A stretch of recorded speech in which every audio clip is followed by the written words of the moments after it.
आता आपली भजी तळून तयार आहेत. आम्ही हे 2 मीडियम साईजचे बटाटे किसून घेतलेले आहे. किसून धुवून आणि त्याला असं पिळून घेतलेले, ते पण आपण याच्यामध्ये घालूया. 2 वाटी बेसन घेतलेलं आहे, त्याच्यात मी हे घालून घेते. मीडियम साईजचे कांदे चिरून घेतले, ते पण घालून घेते. कोथिंबीर, लसूण याचा मी ठेचा करून घेतलेला आहे, ते पण आपण याच्यात घालून घेऊया. क्रश करून घेतलेला आहे, तोही घालून घेऊया. फक्त मीठ घालून घेऊया. चमचा हळद घालून घेऊया. थोडेसे धनेपूड घालून घेऊया, अर्धा चमचा. लाल तिखट, चमचा जिरा, चटकी भरून खायचा सोडा.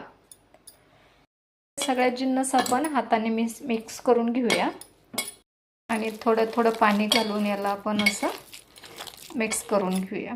घेतलं सर्वप्रथम आपण ह्या मिरच्या तळून घेतलेल्या आहेत.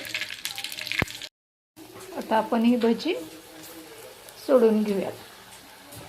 थोडी थोडी करून सोडायची, जेवढी कढईत बसेल तेवढी सोडणार आहोत आपण.